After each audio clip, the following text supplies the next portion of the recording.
বিসমিল্লাহির আজকের পুরস্কার বিতরণ অনুষ্ঠানে উপস্থিত মাননীয় সংসদ সদস্য, উপস্থিত বিশ্বনাথ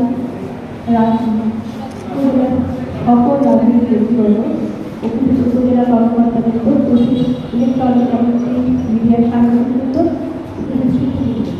সবাইকে আসসালামু আলাইকুম এবং শুভ দুপুর।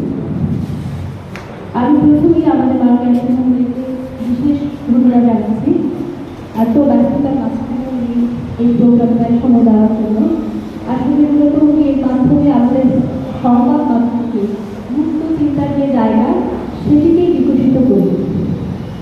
আমি একই সাথে ধন্যবাদ জানাচ্ছি এবং আমি আসলে নিশ্চিত হয়েছি আবার মনে হয় বিভিন্ন উপজেলার জন্য এমনকি জেলার জন্য এটা একটা উদাহরণ হয়ে থাকবে যে একটি উপজেলার সবগুলো প্রেসক্লাব একত্রিত হয়ে কিছু একটা করতে পেরেছি।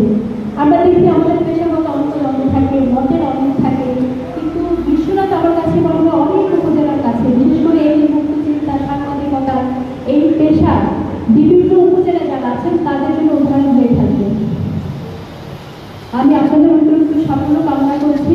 ম্যাডাম, আমার এখানে যে 5 মাসের যে অভিজ্ঞতা হয়েছে, আমি একটা জিনিস সব সাংবাদিকের মধ্যে দেখতে পেয়েছি, সেটা হচ্ছে বিশ্বনাথ দৃষ্টি ওনারা সবাই অন্য কিছু যায় না কেন, বিশ্বনাথের ছোটোখাটো একটা বিষয় ওনারা যেভাবে প্রতিবাদ করে বা যেভাবে ওনারা এটাকে ওন করে, এটা আসলে খুবই আমার কাছে মনে হয় খুবই অপ্রতুল, অন্য কোথাও এভাবে। আর অনেকেই দেখা যায় অনেক জায়গায় বলে যে এইটার সাথে সম্পৃক্ত, ওদের সাথে সম্পৃক্ত।